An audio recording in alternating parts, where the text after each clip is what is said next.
Oke, jadi uji efektivitas itu sebenarnya adalah sebuah statistik ya, matematika. Karena nanti yang ditampilkan itu adalah nilai-nilai. Meskipun secara umum uji efektivitas itu sebenarnya adalah penilaian secara kualitatif ya. Misalnya suka, tidak suka, sangat tidak suka. Itu adalah nilai-nilai kualitatif. Nilai-nilai kualitatif itu harus ditransformasikan ke dalam nilai-nilai numerik, angka. Nah, di dalam uji efektivitas itu peneliti atau kamu nanti sebagai peneliti sudah mempunyai standar. Standarnya itu adalah hitungannya antara 0 sampai 9. Disepakati semua itu begitu. Misalnya untuk rasa itu kalau sangat enak sekali kamu ngasih nilai berapa? Itu namanya numerik. Sangat suka sekali ya, 9. Oke. Ya. Nah, karena sangat suka sekali itu paling atas, maka di bawahnya suka ini sangat suka sekali. Suka sekali di bawahnya itu harus nggak boleh lebih dari angka 9. Terus kemudian di bawahnya lagi suka gitu aja, ya itu harus di bawahnya 8. Nanti kalau istilahnya itu ragu-ragu atau normal atau istilahnya itu standar, berarti di bawah. Artinya nilai itu yang tertinggi 9 sampai nilai 1. Nanti saya ajarkan. Oke.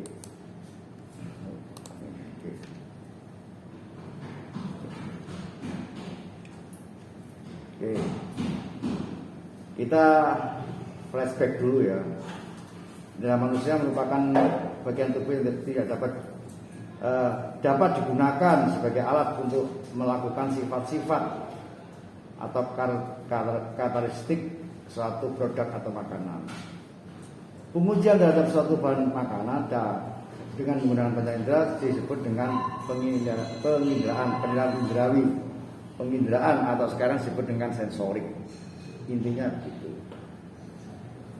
Nah, produk-produk ini kalau diamati kan harus dilihat, namanya diamati, dipegang, kemudian dicium atau dibau dan diraba. Nah, yang karakteristik untuk melakukan pengamatan itu menggunakan panca indera. Jadi panca inderanya itu biasanya yang menunjukkan adalah mata, melihat bentuk. Kemudian hidung untuk membau atau aroma. Kemudian mulut untuk merasakan. Ya, kemudian telinga untuk mendengarkan. Ada produk-produk yang digunakan, telinga itu digunakan tidak hanya mulut saja. Contohnya apa? Menggunakan telinga apa? Contohnya produk apa? Keripik, ya. Kemudian kerupuk itu pasti kamu rasakan suaranya. Kalau renyah itu pasti beda, ya, anunya atau suaranya. Ya. Nah, semuanya itu digunakan di dalam uji efektivitas. Ya.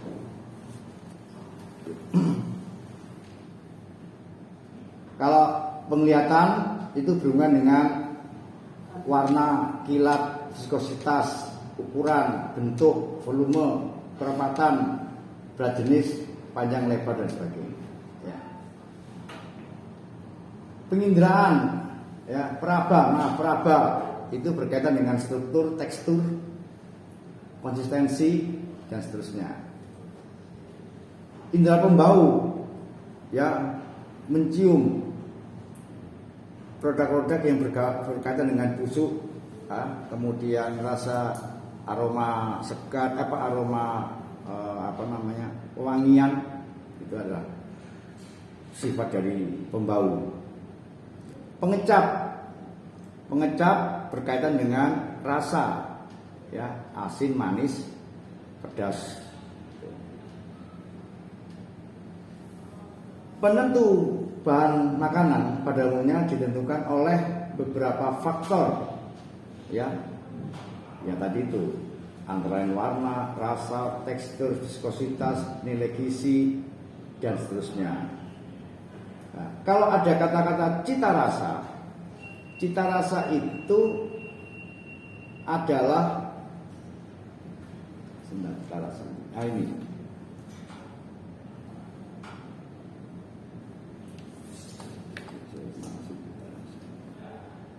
Ini maaf ya. Indra pembau, kemudian pengecap, penentu makanan pada umumnya sangat ditentukan oleh beberapa faktor antara lain warna, rasa, tekstur, viskositas, nilai gizi. Cita rasa makanan terdiri atas 3 komponen. Ya, kalau kita bicara cita rasa itu harus ada 3 komponen yang menjadi satu, yaitu adalah bau, rasa, dan rangsangan mulut. Kalau antara bau, rasa, dan rangsangan mulut itu menyatu, itu namanya cita rasa. Jadi kalau kamu bikin produk, kamu ditanya bagaimana cita rasanya, kamu harus ada 3 komponen itu, ya, 3 komponen itu harus menjadi satu, atau kalau tidak kamu melakukan analisis dalam 3 komponen itu, ya.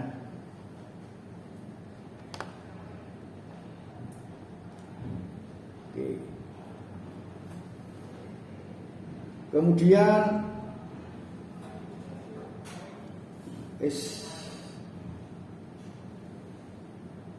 bau berbentuk uap, ya. Bau itu berbentuk uap sedikit larut dalam air, tidak larut dalam lemak, ya.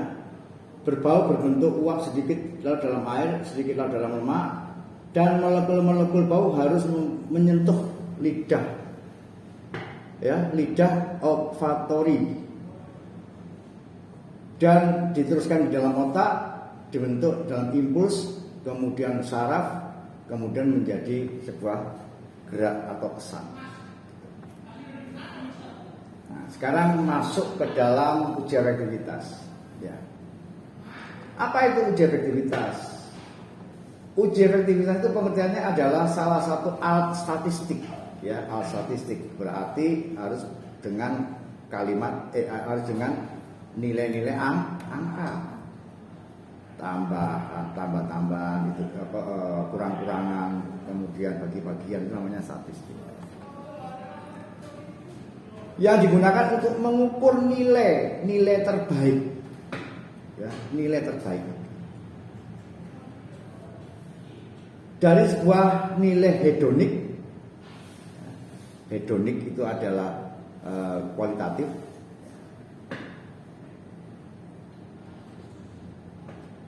Dalam pengukuran indrawi, di dalam pengukuran indrawi dan pengukuran laboratorium.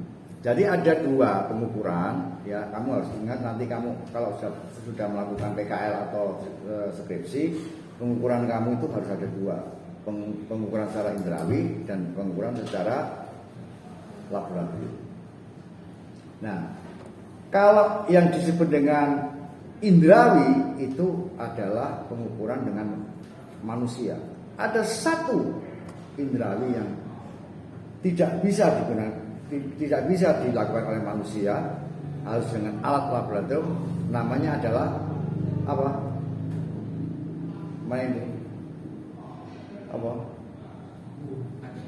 Tekstur. Ya benar, tekstur. Maka di dalam laboratorium disebut dengan tekstur meter. Ini alat.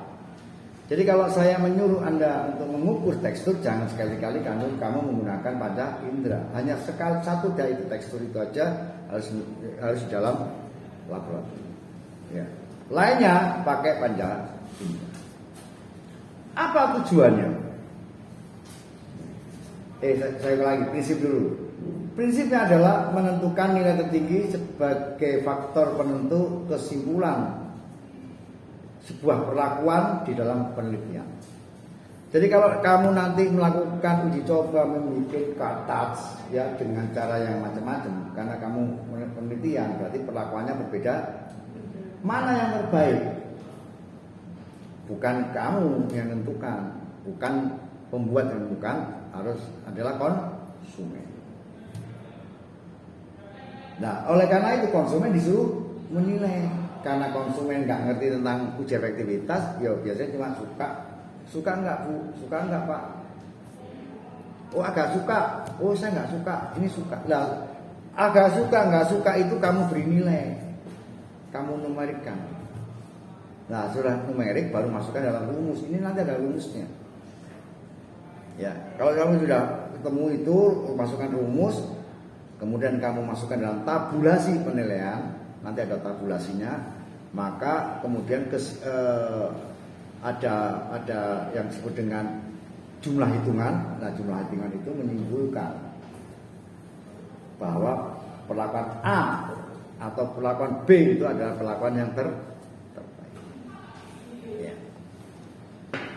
Tujuannya apa? Tujuannya adalah satu, untuk menentukan faktor-faktor yang diutamakan dalam suatu pengamatan.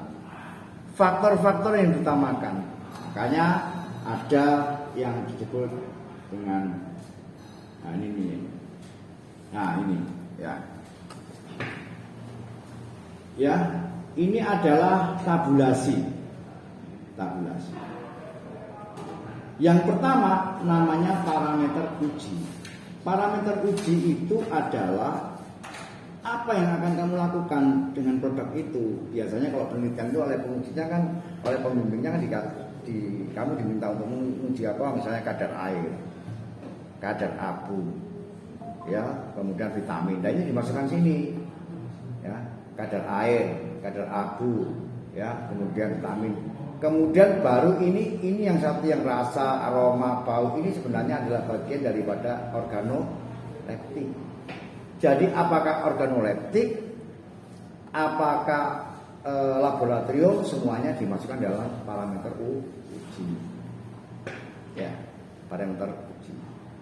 Oke, balik lagi nih tadi, saya nggak bingung.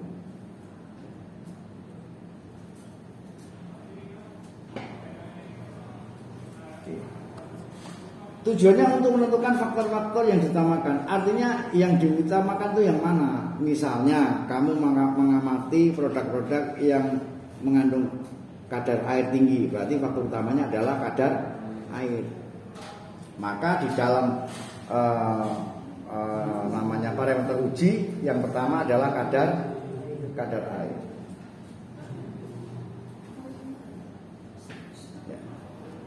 Kenapa Mbak? Oh ya nggak apa-apa, dimatikan aja. Dikecilkan aja.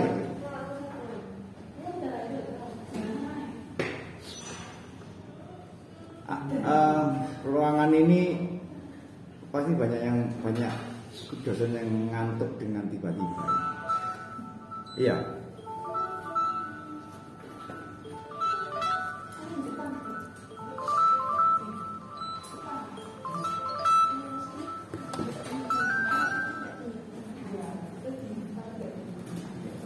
Halo, yo.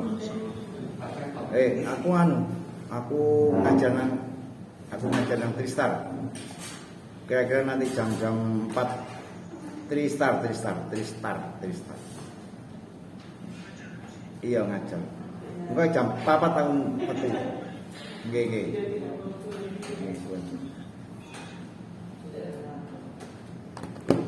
Ah.